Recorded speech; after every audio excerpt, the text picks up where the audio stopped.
Bliss and Grit is an entirely listener-supported show. Supporting us is also designed to support you through keeping the episodes rolling, but also through rewards for your donation, like a Getting Started guide, a private forum, and downloadable meditations. To become a supporting member, you can visit patreon.com/bliss and grit.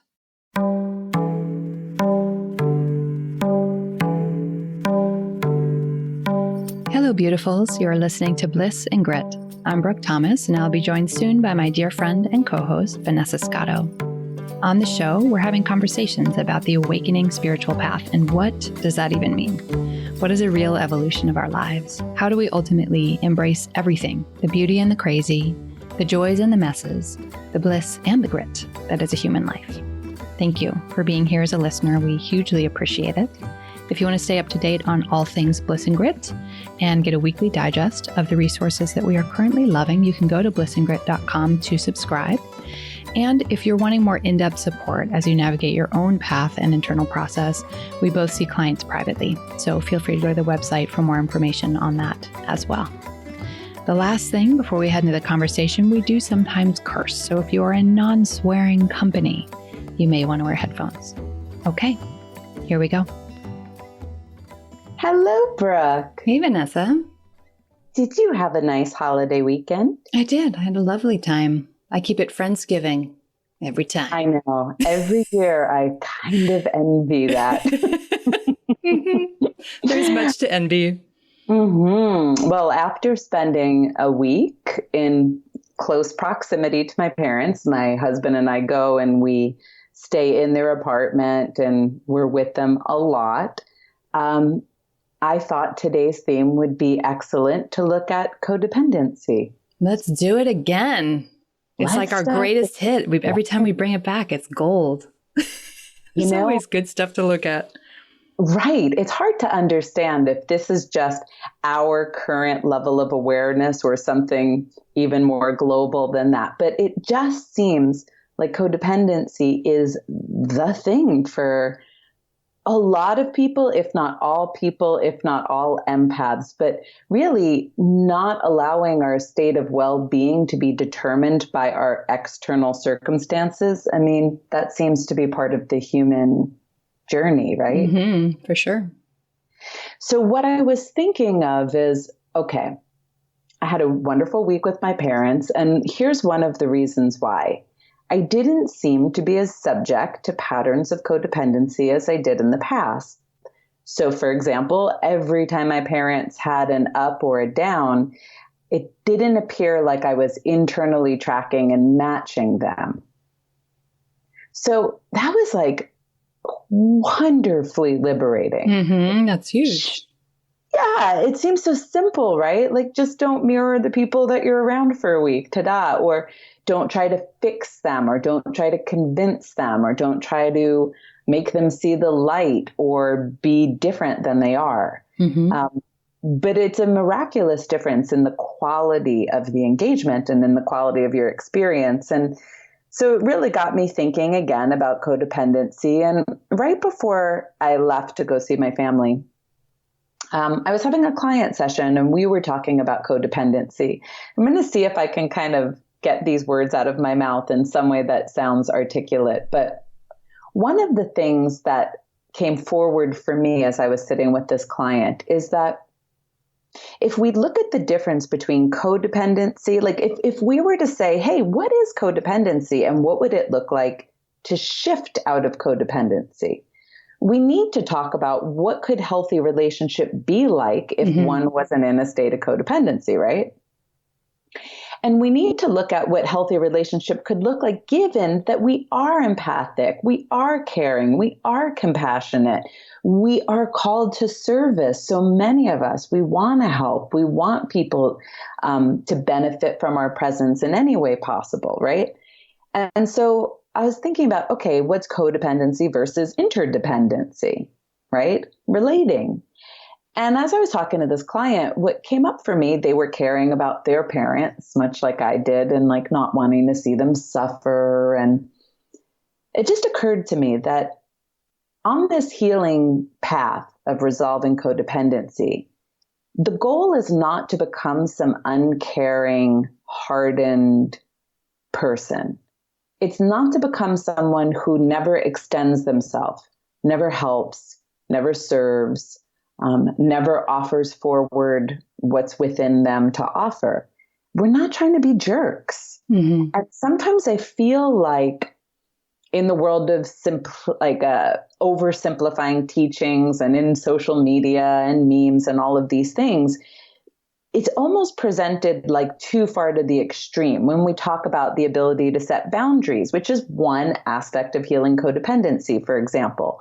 Or we talk about, not getting overly invested in someone else's emotional or energetic experience, which is one aspect of codependency.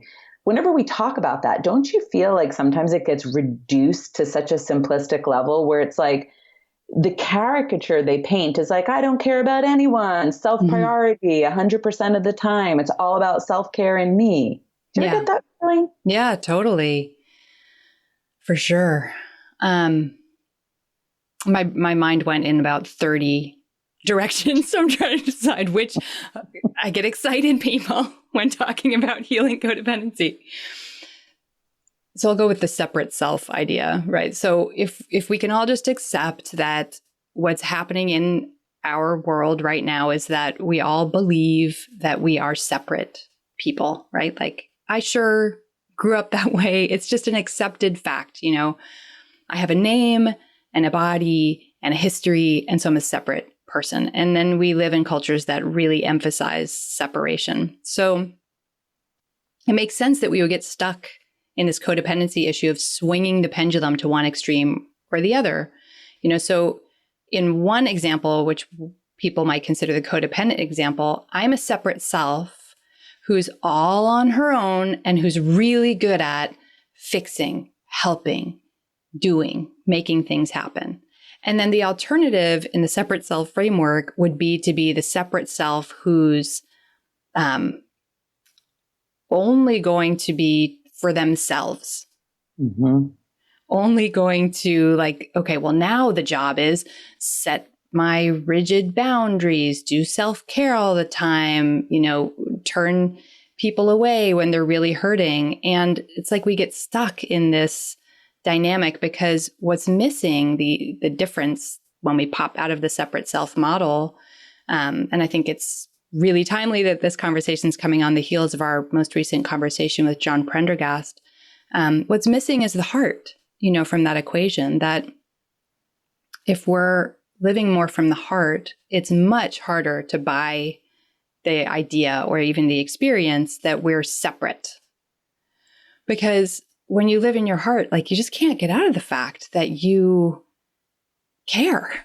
You care about, you deeply care about yourself, but you also deeply care about other human beings and the state of the planet. And you care. The heart cares. And so there's no tidy solution if you're intending to show up in the world in an open-hearted way. It's not a simple equation of either I wear the identity of the one who, because it's still mental codependency, because it's like, how do I fix it? How do I solve the problem? How do I manage their stuff in a way that they get fixed and so I can relax? Mm-hmm. It's still very mental. And the sort of, I'm going to be the one with bulletproof boundaries, obviously, it's just a place that's very mental. It's not in the heart. And as you were talking, I didn't realize I was going to go this direction, but I realized that, oftentimes if people that we love, that we deeply love, are truly hurting or having difficulty with something in the way that we all do, the vast flavors of human experience and the ways that we can suffer. If we're approaching that from a heart perspective, it's just tough. There's a lot of grief, honestly, because then you have to sit with that feeling of, oh my God, I can't. I want to live their life for them so that they can be spared this pain. And I can't. And that sucks. Like it hurts. There's such a grief with that. And it would be so much easier to avoid that by staying in a really mental place. And the mental place is the only place we can have those dualistic splits, right? Where we're either one way or the other way. Mm-hmm. I know that looking at how do I relate to somebody I love who I may see as stuck in pain has been really interesting for me. Because I think, like you said, there's no simplistic answer. If I notice, just use my parents as an example, since I was talking about them, if I notice them suffering, it's hard not to feel sad. Mm-hmm. It's hard not to have your heartstrings tugged on. I mean, I think earlier in life, some of what I deconstructed was I had projections that people were suffering maybe more than they were, or more than they needed me to, or more than they would conceive of. You know, it was almost like we could see people as needing rescuing who, you know, were full-fledged adults who had survived so much in their life, parents passing, children sick, you know, on and on and on. And we were almost minimizing them to this weak little creature, you know, that we needed to save. And so earlier I was looking at my own projections, like the ideas I was projecting onto the people I was being codependent with, you know, that they were incapable, or that they weren't choosing this, or that maybe on a higher, more spiritual plane, on a level that I couldn't just see, maybe this was for their highest good. Mm-hmm. You know, maybe there was something they came here for that they were working through, right? Like, so the first level of me interacting with this, that was a part of it. It was like pulling back and exploring, like, what am I projecting onto this person in this moment that's intensifying this experience and the ideas that I have to like rush in and do something. Mm-hmm. And I'm sure that still exists. I'm sure that's still a bit in process, though much less than it used to be. And yet I still feel sad. Yeah. I still feel sad. And what I don't drown in it though. Don't you notice it passes faster? It's like energy that moves through the same way as you'd feel sad if you were suffering, right? I may feel sad and then it would pass through and then I might have a new experience, right? Like it moves differently. And so it's not that we're emotionless in the face of other people suffering. Certainly, at least we're not, right? Apparently. And the other thing that I pointed my client to is like, one way you can at least begin to discern, right? Because you're like, when am I then being codependent versus when am I just helping someone I love, right? Mm-hmm. So I don't like the only do something if it's a hell yes in this case. Mm-hmm. Mm-hmm. When people say that, like, if it's not a hell yes, it's a no. Well, I don't feel like that's great because, you know, when somebody that I care about asks me to, let's say, show them how to use technology, like that's not a hell yes. It's like I hope I can help you, but like, okay, breathe, let's go. But so I don't like that qualification. Everything when it comes to service is not always like, hell yes. Right. This is going to be the funnest ever. Yeah, or like my heart says, energy. Definitely game on. Yeah, it's a little more intricate, at least in my experience. But so then it's like, well, okay, what is, how can we start to look at like, when am I engaging in codependence versus when is this just a natural movement of love, of cooperation? So one thing I suggested at the moment that feels right now, we can deconstruct it a little bit together, Brooke, but it was, can you even help? So such an important question. Yeah. Right? Like there's nothing we can do. Mm-hmm. You know, there's nothing we can do. That's codependency. Here's interdependency. Oh, I don't know, Brooke. Let's imagine a world where you called me up and said, hey, Vanessa, could you walk me through how to use this microphone on my computer, and I'm a microphone expert. Well, then I want to help my friend, and I'm going to make her day better, and I may make her career path easier, and, you know, so on and so forth. There's someone is available for help. They're maybe asking, or it's very clear they're open for it. and I can actually help them with my time, my energy, or my attention. So that's one kind of interdependence, cooperation. Like, my gosh, we're meant to be clan. Mm-hmm. We're meant to be each other's. Now, that's very different than how a codependent person generally presents, or patterns of codependency generally present. It's like we see our child suffering, our lover suffering, our parent suffering, and we want to figure out what their problem is and make them see the light and then try to get them to fix it. And there's really nothing we can do.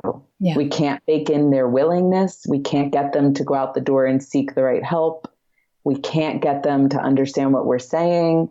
They're not asking. They're not curious. They're not ready. That's codependency. Right. How does that resonate for you? Oh, such a great way to discern.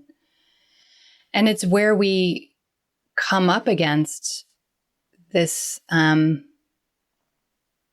all of the heart feelings, right? Grief, for sure, can be strong if we're wishing that we could make someone see the light about something. And, for sure, addiction is one of the most, stark examples of this. It's the reason why all of Al-Anon is dedicated to basically healing codependency. Not basically, literally. That's its whole job, is let's heal codependency, because you're with someone you love. In the case of Al-Anon, usually somebody you love who you can't get away from, family, And by can't get away from, I mean, they're really tied to your life, even if you're living in a different household at the time. And you just can't. They're not, a person getting sober is an inside job. And it makes a huge difference to have loving family who's going to be thrilled, that you're getting sober, and friends who are going to be thrilled you're getting sober, and who want to see you healthy and with a long life. That makes a tremendous difference. Certainly not every addict has that setup. But even with that setup, it doesn't mean that that person is going to be able to get sober in this lifetime. And quite frankly, okay, it's not my business. I don't think, me personally, and I have a lot of intimacy with addiction. I don't think that a person who, say, lives and dies in addiction has failed. That's just the story of their life. That was literally the best they could do, and probably was a life-saving thing for them to do. Typically people with addiction, without going too far off the rails here, but just have tons of shame and a lot of trauma and a lot of nervous system dysregulation, whether for medical reasons or personal history reasons. And so drugs and alcohol were, in that case, a very loving and intelligent choice on the part of that human being as a way to stay alive in a body that had too much to metabolize and not enough support, know-how, skills, worldview, whatever, to metabolize it. So, that's an example of the opposite of codependency, right? It's like they are in charge of their life. And so even in this circumstance where, of course, oh my God, I wish I had a magic wand and I could just make all addictions disappear from the face of the earth. I don't. And so I don't know what the intrinsic wisdom is in this person's life that they're living this way. And there's a lot of grief with that. Now, parenting, to my fellow parents who are listening, parenting is a constant, confusing dance of, can I help? Should I help? Should I help? I'm in the role of, it's a leadership role by default, right? And as a good leader, you're helping them to understand things about the world, and they're picking up a ton about paying attention to just how do you actually live your life. That's mostly what they're doing. And I mean, this morning, waking my son up for school, something as simple as I'm waking him up for school. It took 4 wake-up calls to get him out of bed because he's a teenager now. And I had this moment of right, probably this is just the moment where we buy him an alarm clock so that I'm totally removed from the equation. But even discernments like that, which are so small, feel big as a parent, because it's like, there's always this dance of, am I helping too much? Am I helping not enough? Do they want my help? What is a part of just their life path versus I could really help them out with some tools and clarification here and support? It is really deep work in discerning between codependent and interdependent.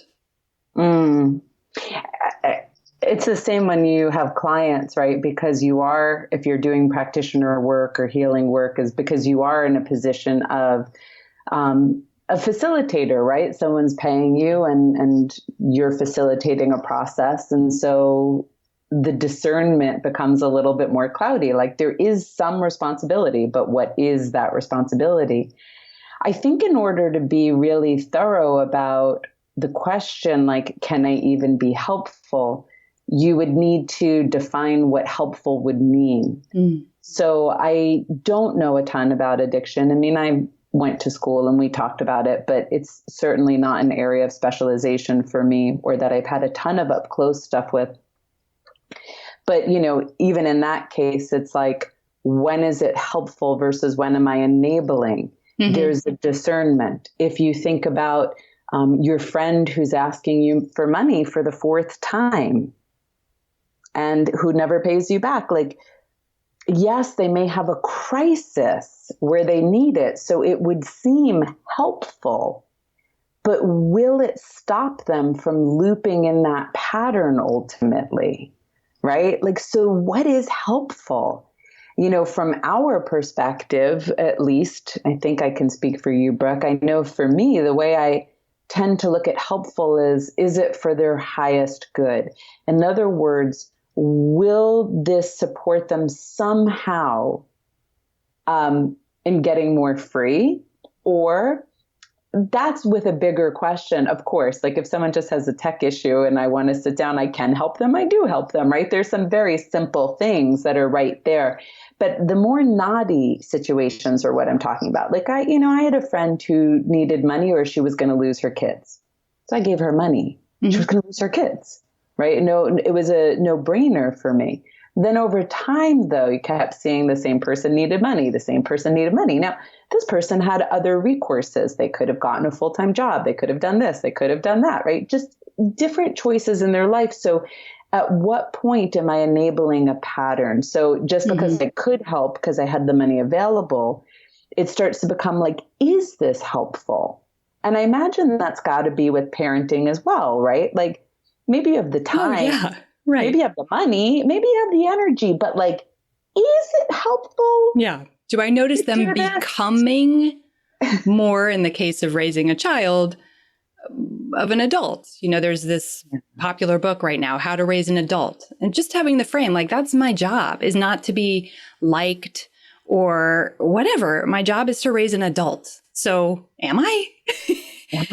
Without getting one step closer, right? Without asking a kindergartner to have the capacities of a 16-year-old, right? You have to make it developmentally appropriate, but that can be on the radar. And then when we're talking about adult people in our intimate life, this, are they willing and able to receive the input that you might want to give is, I think, the most important thing. I'm thinking one of my many favorite Jesus teachings, he talked about people as different kinds of soil, and he described even his disciples as rocky soil, that you could scatter seeds there and nothing would grow. That's Jesus throwing some shade. You're rocky soil. And honestly, not because we're good or bad people, we all have different moments in our life where our soil for any particular issue is either more fertile or more rocky. I can think of lots of moments in my life where I was rocky soil for a number of things. I can think of like 10 conversations I had with you back when we were living in Brooklyn, right off the top of my head. You have a good memory. Yeah, current me, I do have a good memory. Current me can look in the past and just be like, oh, she just couldn't, right? Like she couldn't receive that information. She couldn't receive what was right in front of her. At that time, rocky soil, the soil just needed more time for the compost to do its thing. And so, and now different kind of soil. There's a lot more receptivity, awareness. And that's just a part of the path that we're all on by default, by being people, right? By having human lives. And we don't get to know what the beginning, middle, or end of any individual's life is. That's totally up to them. But when we're interacting with them in these moments of figuring out, am I being helpful or am I enabling?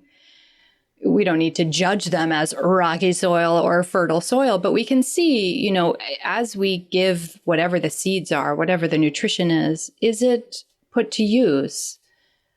And in what way? Even in soft ways, even just a little epiphany, right? Of any kind can be the beginning of a process. And it doesn't mean we need to hang out and like keep turning the soil. That's their business. That is really what is their job.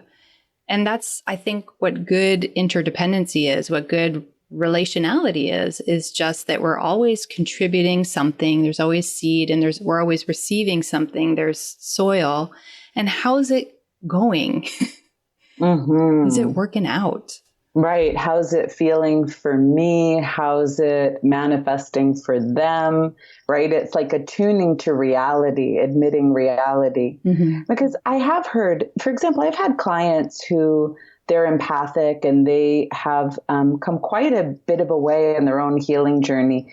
And then they're turning around and talking to their parents about how they may want to go to therapy or how they may want to listen to Bliss and Grit. I love when I have like mothers and daughters listening, or That's how amazing. I know it's so cool, how they may, I don't know, want to change their nutrition. And, you could look at it from one perspective if we were to be dogmatic and say, well, children shouldn't have to help their parents like that. Well, but the reality is what I noticed from hearing these anecdotes was it was helpful.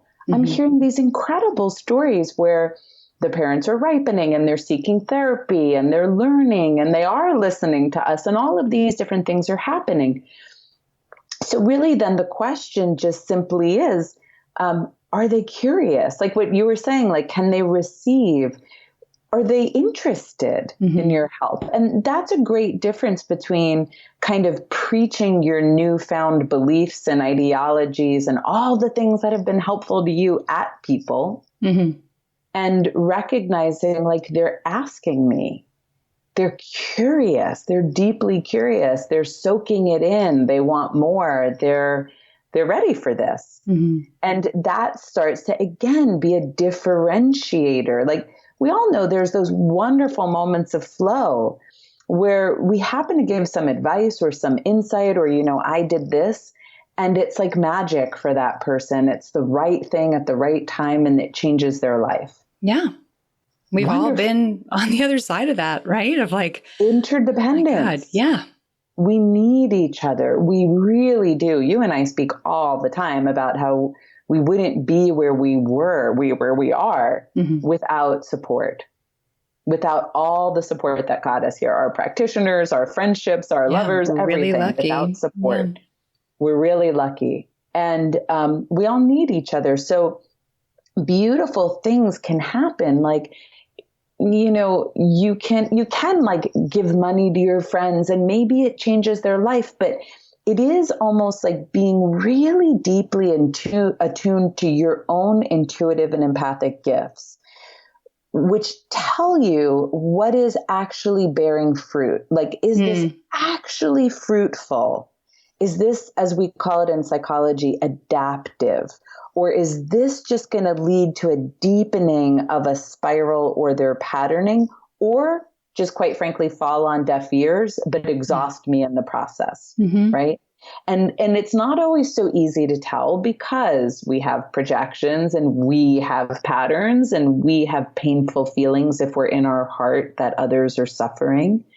But if we can just start that process of like really looking closely and saying, like, is this genuinely in service of the well-being of myself and this person? Is it harmful to any? That includes me or them? Is it helpful? And just start to discern. I think it will be an alive process, right? Mm-hmm. Yeah. And one of the tricky things, I think, and I would feel remiss if I didn't go into a little bit of the like codependent archetype, which I know really well from the inside out. So I am not speaking from on high. This is something that I, was really indoctrinated in, growing up in a family with addiction, and that I've had to find my way out of, and that I continue to have to find my way out of. I see myself, behaving in this way. And the phrase that I like for myself and that I use with clients a lot is, where are you located? Are you locating most of the time outside of yourself? Are you constantly thinking about other people, giving other people advice, churning and burning on how do you fix it for them? How's it going to go for them? Are you always out there? Or are you located inside of yourself? And this is where that confusion that we started the conversation with can get a little tricky, because then if we are like, oh, we're going to locate inside of ourselves, we're going to come home to ourselves. It's like, so you're on your own out there, suckers, Yeah, good luck. I know exactly how to help you. Right. I'll be over here rolling on my yoga tune-up balls and drying myself in Epsom salt bath forever. Good luck, assholes. So it's not that. And this is where, our work with Judith Blackstone for me was so profoundly helpful, the realization process work, because it teaches you not conceptually, but literally, physically, experientially, how do we live inside of ourselves and in the world at the same time, that there's a balance we're doing here, and that it requires a subtlety and a nuance to be able to experience that. And that has helped me so much. And what I've discovered is that by having the ability, and it's really like a skill, right? Like riding a bike or cooking, being able to sit inside of yourself. It's a skill that someone can teach you and that you can learn through practice. Doesn't have to be esoteric or complex. It's just something you need to learn. And that when you do, I totally lost my train of thought because I got all into my like learning a skill. Damn it. You can locate yourself? You can locate yourself. Oh, that's what I was going to say. What I thought, right? Because the concept of it was, yes, I'm going to mind my own business and they're going to mind their own business. Ta-da. Mm-hmm. End of sentence. And as I learned the actual practical skill of what does that even mean to be located inside of myself and in the world, it opened my heart. Instead of feeling more removed, I actually felt so much more tenderness for everyone. A lot of my continues to break away at my judgmental nature and to let me have so much tenderness for the human condition, that we're all in this together, that none of us gets out of this without being human, and that involves all of the things, So it's not just how to, as Judith Blackstone often says, it's not like put an energetic eggshell around yourself, harden yourself, seal yourself off. It's about this really, really intimate receptivity and relationship to the environment. But you have to be one of the ingredients. Mm-hmm. You have to be one of the important ingredients, that you exist. And honestly, once we realize that we exist and we discover faith and trust in ourselves, we realize that, like, of course we can have faith and trust in them too, that they are the captains of their lives. Mm-hmm. Duh, like nobody else can do that for them. And it starts to bring a lot more faith and trust on board, including if you were to write it in memoir form, the story of a life that people might judge or shake their heads at. I don't know why. It's a mystery. But everyone's here. I really do believe, and it took me a long time to get here, doing the best they can, honestly. The best, the topmost best they can. But that was a lot of work to be able to really believe that in my bones. Yeah, it's almost interesting. I don't know if anyone thinks this way, but this is just how it feels to me in popular culture, that a bunch of empaths should like go around not caring that other people are suffering.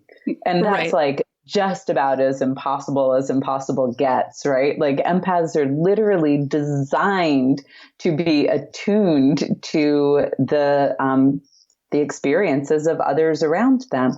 So of course we'll care, as you said, if our heart's open, we're going to care.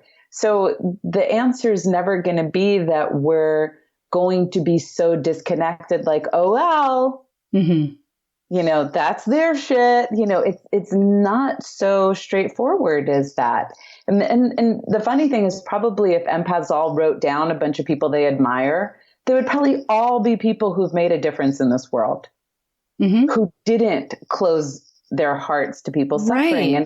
And that's all about interdependence, like recognizing we're all one. If they suffer, I suffer. If the planet suffers, we suffer. Like, it's recognizing the interdependent nature of all of us and letting your heart be moved by what's happening for other people. And that's like what we all admire. So it's really just such a refined place of exploration to say, how do I let my big open heart and my sensitive, attuned nervous system be the gifts that they are in this world?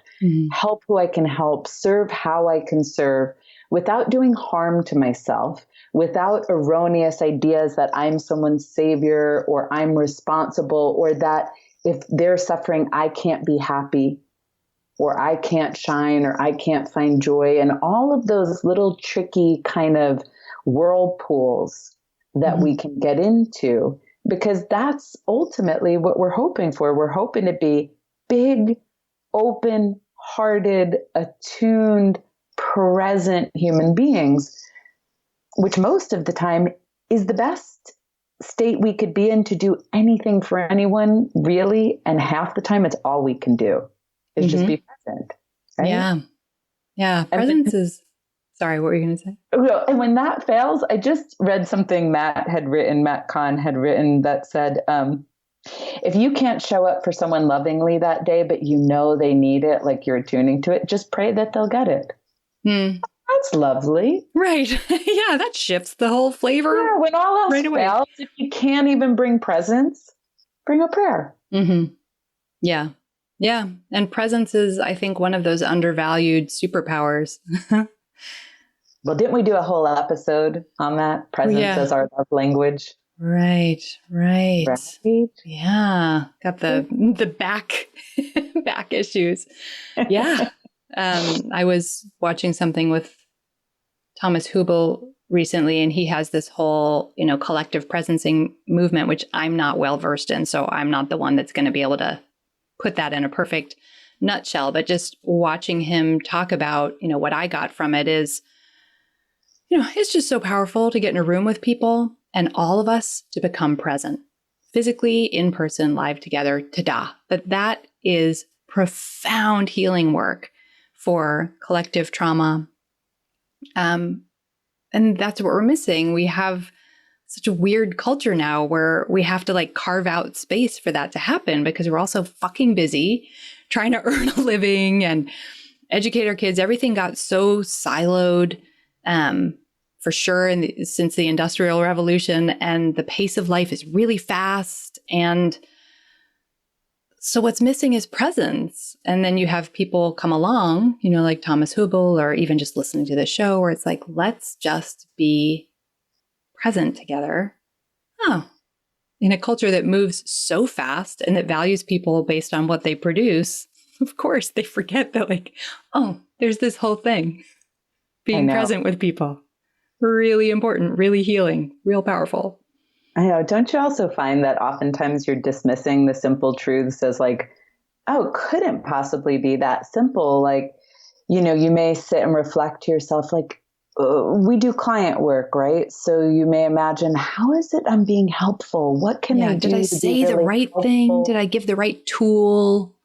And every time you reflect on it, it comes back to love and presence, with a sprinkle of truth and insight, of course, but it's really being present enough and loving enough to allow insight and truth to arrive. Yeah.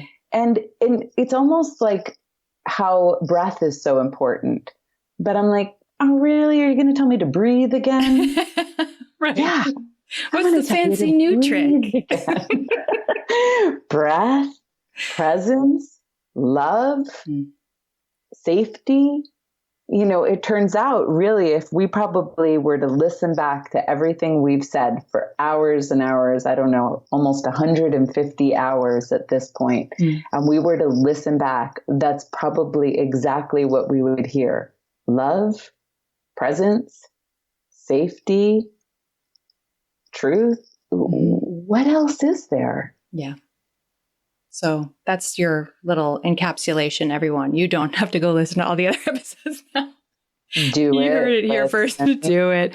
And I'm being cheeky on purpose because the living of that, the experience of being able to embody that and then act from that place, which is what embodiment is, right? I feel, I experience, and I engage from this deep knowing of this thing. That's why we keep talking so much, is because it's incremental. It's a maturation process.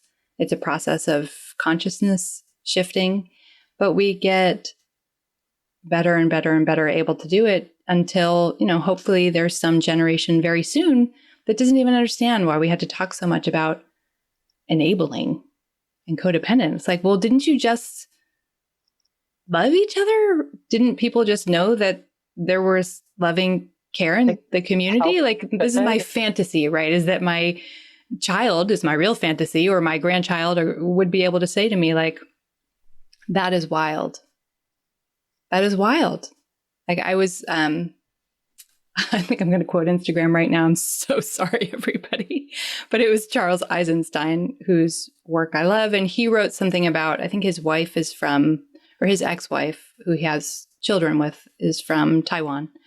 And he was saying that, in the community that she grew up in Taiwan, I have no idea if this is true now, but that people were so attuned to caring about the children in the community. If a child needed somewhere to be after school, there were lots of helpful neighbors. If kids were around and about playing, people knew who was out and about playing. And there was just such a web of care for children in that community that no one could have ever opened a daycare service. It would have made no sense to pay for something that the community automatically provided because, duh, it's just presence and care. That is the world that I dream of, where everyone's like, wasn't there just presence and care? It's good to fantasize about these things sometimes, I find. Opens up the possibility of those things existing.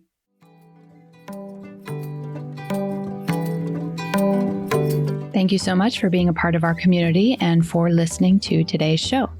The show notes, including any resources we mentioned, live at blissandgrit.com. That is also where you can subscribe to get our weekly digest of what we're up to and other resources that we're currently finding helpful. If you're wanting more support, blissandgrit.com also has more information on our private coaching practices. We're so grateful for the reviews you've written, for the membership support that so many of you have provided at Patreon, and for all the notes that you send. Thank you. We'll be back next week.